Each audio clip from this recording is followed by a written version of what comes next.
Chapter 4. At daybreak, I opened my eyes and saw Zorba sitting opposite me at the end of his bed with his legs tucked up. He was smoking and absorbed in deep meditation. His little round eyes were fixed on the fanlight in front of him, which the first gleam of day tinted milky white. His eyes were swollen and his unusually long, bare, scraggy neck was stretched out like the neck of a bird of prey. The previous evening I had retired early, leaving him alone with the old siren. I'm going, I said. Enjoy yourself, Zorba, and good luck to you. Good night, boss, Zorba replied. Let us settle our little affair. Good night, boss. Sleep tight. Apparently they did settle their little affair, for in my sleep I seemed to hear muffled cooings, and for a time the neighboring room shook and trembled. Then sleep overcame me again. A long while after midnight, Zorba entered barefoot and stretched himself on his bed very gently so as not to wake me. In the first light, there he was, gazing into the distance with his lackluster eyes. You could see he was still sunk in a sort of torpor. His temples were not yet freed from sleep. Calmly, fondly, he was letting himself drift on a shady current as thick as honey. The whole universe of earth, water, thoughts, and men was slowly drifting towards a distant sea, and Zorba was drifting away with it, unresistingly, unquestioningly, and happy. The village began to be roused. There was a confused murmur of cocks, pigs, asses, and men. I wanted to leap from my bed and cry, "Hi, Zorba! We've work to do today!" But I too felt a great happiness in delivering myself up silently to the rosy transformation of sunrise. In those magic minutes the whole of life seems as light as down. The earth constantly changes shape in the wind, like a soft and billowy cloud. I stretched out my arm. I too felt like having a smoke. I took my pipe. I looked at it with emotion. It was a big and precious one, made in England. It was a present from my friend, the one who had grayish-green eyes and slender fingers. That was abroad, years ago. He had finished his studies and was leaving that evening for Greece. Give up cigarettes, he said. You light one, you smoke half of it, and throw the rest away. Your love only lasts a minute. It's disgraceful. You'd better take up a pipe. It's like a faithful spouse. When you go home, it'll be there, quietly waiting for you. You light it, you'll watch the smoke rising in the air, and you'll think of me. It was noon. We were leaving the Berlin Museum, where he had been to have one last look at his favorite painting, Rembrandt's Warrior, with his bronze helmet, emaciated cheeks, and his dolorous and strong-willed expression. If ever in my life I perform an action worthy of a man, he murmured as he gazed at the implacable and desperate warrior, it will be to him shall I owe it. We were in the museum courtyard, leaning against a pillar. In front of us was a bronze statue of a naked Amazon, riding a wild horse with indescribable grace. A little gray bird, a wagtail, perched for a moment on the Amazon's head, turned towards us, and jerking up its tail, uttered 2 or 3 times a mocking cry, and flew away. I shuddered, looked at my friend, and asked, Did you hear that bird? It seemed to say something to us. Then it flew away. My friend smiled. It's a bird, let it sing. It's a bird, let it speak, he said, quoting a line from one of our popular ballads. How was it that at this moment, at daybreak on this Cretan coast, such a memory should come into my head, together with that fateful verse, and fill my mind with bitterness? I slowly worked some tobacco into my pipe and lit it. Everything in this world had a hidden meaning, I thought. Men, animals, trees, stars, they are all hieroglyphics. Woe to anyone who begins to decipher them and guess what they mean. When you see them, you do not understand them. You think they are really men, animals, trees, stars. It is only years later, too late, that you understand. The bronze-helmeted warrior, my friend leaning against the pillar, the wagtail, and what it chirped to us, the verse from that melancholy ballad, all this, I thought today, may have a hidden meaning, but what can it be? My eyes followed the smoke which curled and uncurled in the dappled light, and my mind mingled with the smoke and slowly vanished in blue wreaths. After a long interval, without having any recourse to logic, I could see with utter certainty the origin, the growth, and the disappearance of the world. It was as if I had once more plunged into Buddha, but this time without the delusive words and insolent acrobatic tricks of the mind. This smoke is the essence of his teaching. These vanishing spirals are life coming impatiently to a happy end in blue nirvana. I sighed softly.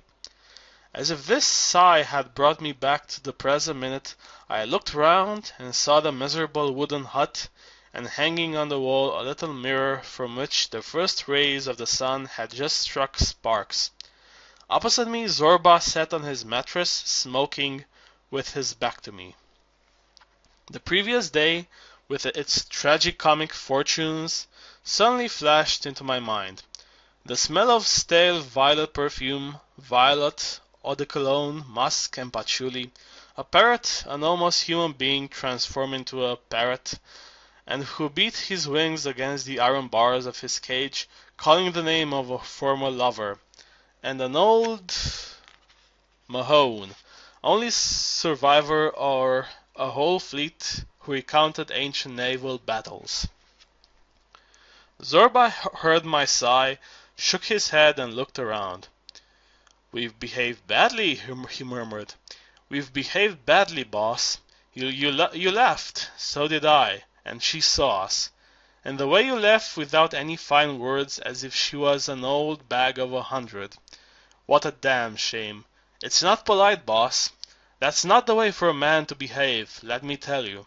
She's a woman, after all, isn't she? A weak, fretful creature.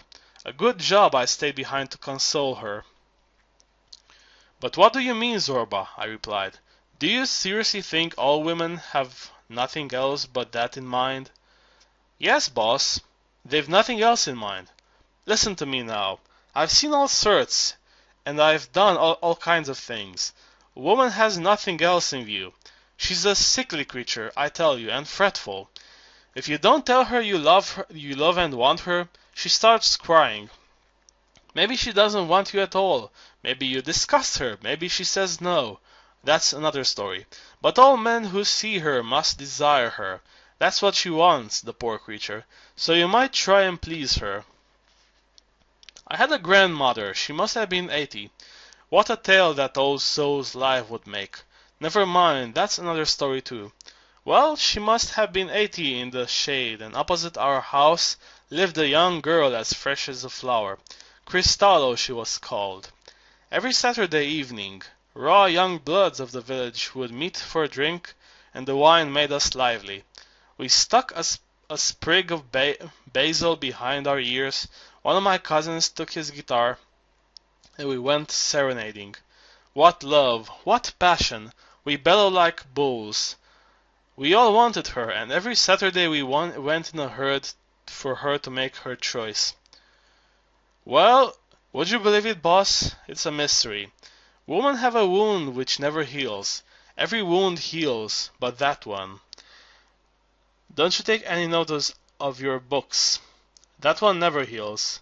What, just because a woman's 80? The wound's still open. So every Saturday the old girl pulled her mattress up to the window, took out her little mirror, and combed away at the little bits of thatch she had left, and carefully made the parting. She'd look round slyly, and for fear someone saw her.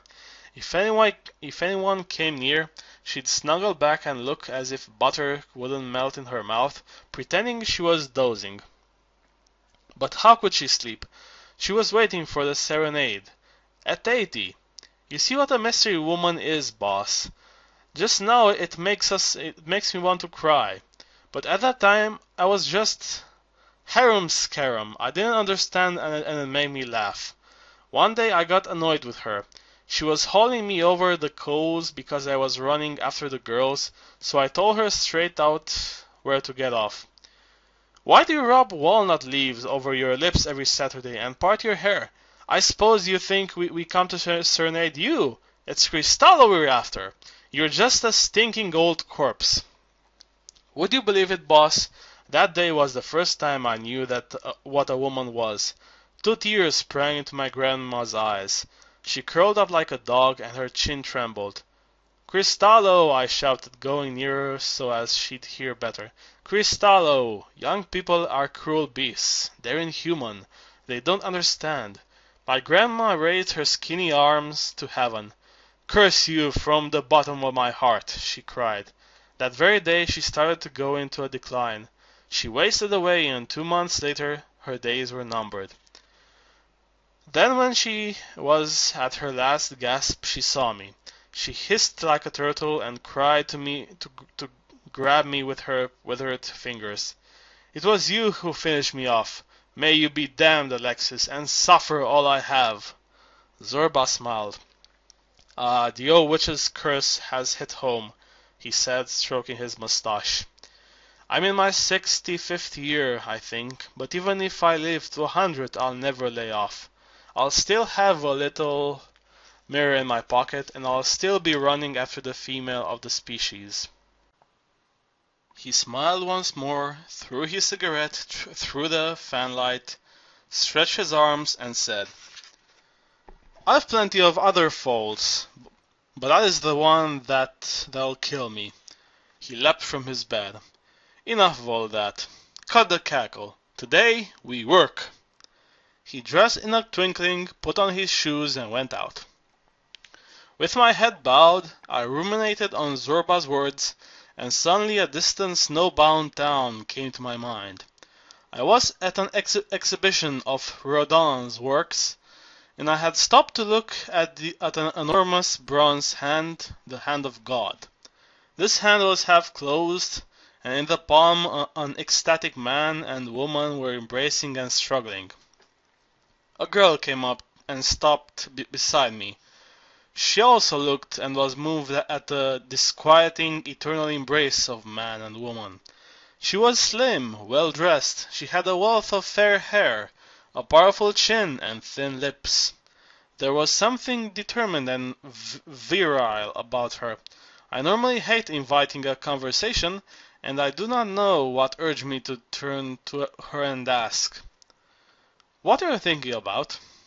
If only we could escape, she murmured resentfully.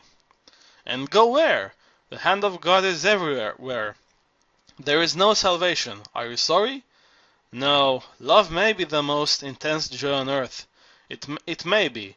But now I see that bronze hand, I want to escape. You prefer freedom? Yes. But supposing it's only when we obey that bronze hand we are free? Supposing the word God didn't have that convenient meaning the masses give it. She looked anxiously at me. Her eyes were of a metallic gray, her lips dry and bitter. I don't understand, she said, and moved away. She disappeared. Since then I had never thought any more of her. Nevertheless, she must have continued to live deep down in my heart, and today, on this empty coast, she reappeared, pale and plaintive, from the depths of my being. Yes, I had behaved badly. Zorba was right. That bronze hand was a good pretext. The first contact had succeeded, the first gentle words had been exchanged, and we might gradually, imperceptibly, have embraced and been united, undisturbed, in the hand of God. But I had suddenly darted from earth to heaven, and the woman had been startled and had fled. The old cock was crowing in Dame Hortense's yard. The white light of day was now peeping in through the little window. I leapt out of bed. The workmen had begun to arrive with their pickaxes, their crowbars, and their mattocks. I heard Zorba giving his orders. He had thrown himself into the work straight away. One felt he was a man who knew how to command men, who loved the responsibility. I put my head out of the fanlight and saw him standing like a great gawk in the middle of 30-odd lean, narrow-waisted, rough and weather-beaten men.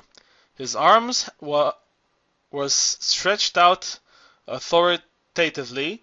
His words were brief and to the point. Once he caught hold of a youngish fellow by the scruff of the neck, because he was muttering and coming forward hesitantly. "Got something to say, have you?" Zorba cried. "Well, say it out loud. I don't like mumblings. You've got to be in the mood to work. If you're not, get back to the tavern." At that moment Dame Hortense appeared with tousled hair and swollen cheeks. She was not made up, and she was dressed in a full, dirty gown, and was shuffling along in a pair of long, down-at-heel slippers. She coughed the raucous, cold cough of old singers, like a donkey's braying. She stopped and looked with pride at Zorba. Her eyes became misty.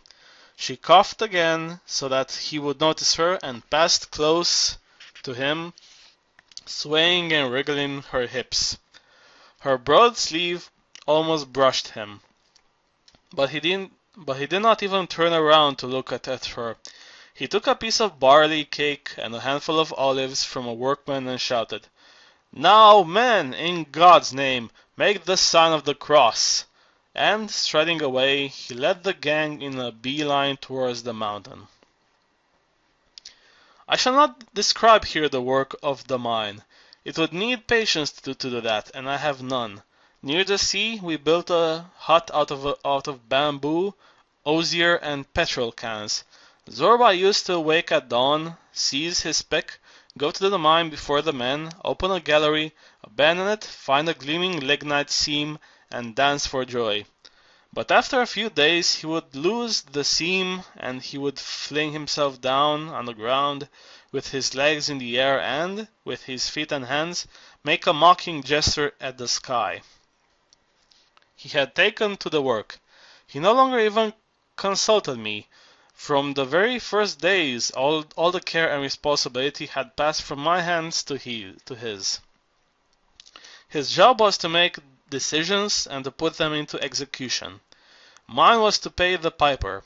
This arrangement, moreover, suited me fairly well, for I sensed that these months would be the happiest of my life. Also, everything considered, I felt I was buying my happiness cheaply. My maternal grandfather, who lived in a fair-sized Cretan village, used to take his lantern every evening and go round the streets to see if, by chance, any stranger had arrived. He would take him to his house and give him an abundance of food and drink, after which he would sit on his divan, light his long Turkish pipe, his chibuk, and turn to his guest, for whom the time had come to repay the hospitality, and say in a peremptory tone, "Talk! Talk about what, Father Mustoyorgi? What are you? Who are you? Where do you come from? What towns and villages you have seen? Everything. Tell me everything. Now speak." And the guest would begin to talk at random, uttering truths and falsehoods, whilst my grandfather, sitting calmly on his divan, smoked his chibuk, listening intently and following the stranger in his travels. And if he liked the guest, he would say, "You shall stay tomorrow too. You're not going. You've still things to tell." My grandfather had never left his village. He had never been even to Candia or Cania. "Why go there?" he would say. "There are Candians and Canians, peace be with them, who pass here. Candia and Cania come to me, so why need I go to them? On this Cretan coast today, I am perpetuating my grandfather's mania. I have also found a guest by the light of my lantern. I do not let him depart. He costs me far more than a dinner, but he is worth it. Every evening I wait for him. After work, I make him sit opposite me and we eat. The time comes when he must pay, and I say to him, "Talk." I smoke my pipe and I listen. This guest has thoroughly explored the earth and the human soul. I never tire of listening to him. Talk, Zorba, talk! When he speaks, the whole of Macedonia is immediately spread before my gaze, laid out in the little space between Zorba and myself, with its mountains, its forests, its torrents, its kamitadjis, its hard-working women and great heavily built men. And also Mount Athos, with its 21 monasteries, its arsenal, and its broad-bottomed idlers. Zorba would shake his head as he finished his tales of monks and say, roaring with laughter, "God preserve you, boss, from the stern of mules and the stem of monks." Every evening Zorba takes me through Greece, Bulgaria, and Constantinople. I shut my eyes and I see. He has been all over in wrecked and chaotic Balkans and observed everything, with his little falcon-like eyes, which he constantly opens wide in amazement. Things we are accustomed to, and which we pass by indifferently, suddenly rise up in front of Zorba like fearful enigmas. Seeing a woman pass by, he stops in consternation. "What is that mystery?" he asks. "What is a woman, and why does she turn our heads? Just tell me, I ask you, what's the meaning of that?" He interrogates himself with the same amazement when he sees a man, a tree in blossom, a glass of cold water. Zorba sees everything every day as it is for the first time. We were sitting yesterday in front of the hut. When he had drunk a glass of wine, he turned to me in alarm. "Now whatever is this red water, boss, just tell me. An old stalk grows branches, and at first there's nothing but a sour bunch of beads hanging down. Time passes, the sun ripens them, they become as sweet as honey, and then they're called grapes. We trample on them, we extract the juice and put it into casks. It ferments on its own, we open it on the feast day of Saint John the Drinker, it's become wine. It's a miracle. You drink the red juice and, lo and behold, your soul grows big, too big for the old carcass. It challenges God to a fight. Now tell me, boss, how does it happen?" I did not answer. I felt as I listened to Zorba that the world was recovering its pristine freshness. All the dull daily things regained the brightness they had in the beginning when we came out of the hand of God. Water, women, the stars, bread, returned to their mysterious primitive origin, and the divine whirlwind burst once more upon the air. That is why, every morning, lying on the pebbles, I impatiently waited for Zorba. I would see him suddenly emerge out of the bowels of the earth and approach with his loose-knit body and long striding step.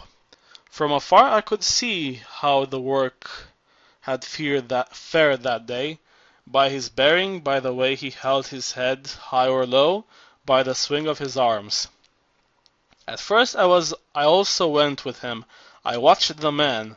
I endeavored to lead a different type of life, to interest myself in practical work, to know and love the human material which had fallen into my hands, to feel the long-wished-for joy of no longer having to deal with words, but just living men. And I made romantic plans, if the extraction of lignite was successful, to organize a sort of community in which everything should be shared, where we should eat the same food together and wear the same clothes like brothers. I created in my mind a new religious order, the leaven of a new life. But I had not yet made up my mind to acquaint Zorba with my project. He was irritated by my comings and goings amongst the workmen, questioning, interfering, and always taking the workman's spirit. Zorba would purse his lips and say, "Boss, aren't you going for a stroll outside? The sun and the sea, you know." At first I insisted and would not go. I asked questions, gossiped, and got to know every man's history, how many children they had to feed, sisters to be married, helpless old relations, their cares, illnesses, and worries. "Don't delve like that into their histories, boss," Zorba would say, scowling. "You'll be taken in with your soft heart, and you'll like them more than's good for them, or for our work. Whatever they do, you'll find excuses for them. Then, heaven help us, they'll scamp their work and do it any old how. Heaven help them, too, you'd better realize that. When the boss is hard, the men respect him. They work. When the boss is soft, they leave it all to him and have an easy time. Get me?" Another evening after work, he threw his pick down in the shed and shouted out of all patience, "Look here, boss, do stop meddling. As fast as I build, you destroy. Now what are all those things you were telling them today? Socialism and rubbish. Are you a preacher or a capitalist? You must make up your mind." But how could I choose? I was consumed by the ingenious desire of uniting these two things, of finding a synthesis in which the irreducible opposites would fraternize, and of winning both the earthly life and the kingdom of the skies. This had been going on for years, ever since my early childhood. When I was still at school, I had organized with my closest friends a secret friendly society. That was the name we gave it, and, locked in my bedroom, we swore that, all our life, we would devote ourselves to the fighting of injustice. Great tears ran down our faces when, with hand on heart, we took the oath. Puerile ideas, but woe betide whoever laughs when he hears them. When I see what the members of the Friendly Society have become, quack doctors, small-time lawyers, grocers, double-dealing politicians, hack journalists, it rends my heart. The climate of this world seems to be harsh and raw. The most precious seeds do not germinate or are choked by undergrowth and nettles. I can see quite clearly today, as regards myself, that I am not stifled by reason. God be praised. I still feel ready to be set out on quixotic expeditions. On Sundays we both performed our toilet with care, as if we were marriageable young people. We shaved, we put on clean white shirts, and went, towards the end of the afternoon, to see Dame Hortense. Every Sunday she killed a fowl for us. We once more sat down, all three together. We ate and we drank. Zorba's long hands would reach out to the hospitable bosom of the kind woman and take possession of it.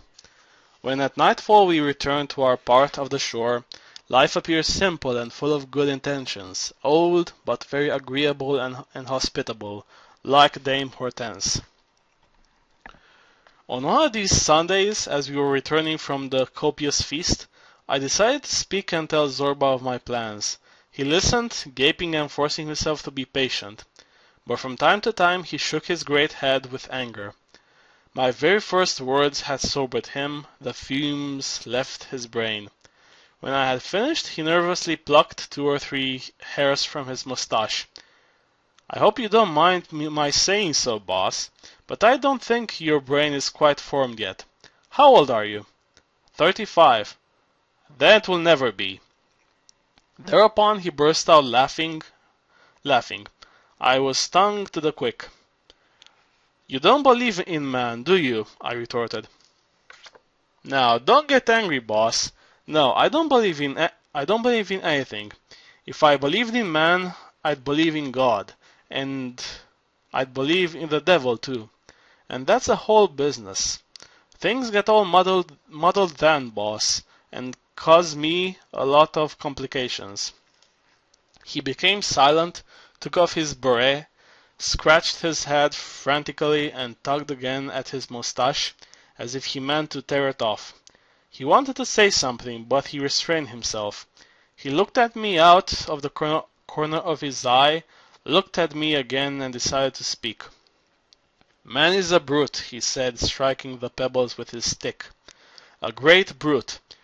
Your lordship doesn't realize this. It seems everything's been too easy for you, but you ask me. A brute, I tell you. If you're cruel to him, he respects and fears you. If you're kind to him, he plucks your eyes out. Keep your distance, boss. Don't make men too bold. Don't go telling them we're all equal. We've got the same rights, or they'll go straight and trample on your rights. They'll steal your bread and leave you to die of hunger. Keep your distance, boss, by all the good things I wish you. But don't you believe in anything? I exclaimed in exasperation. No, I don't believe in anything. How many times must I tell you that?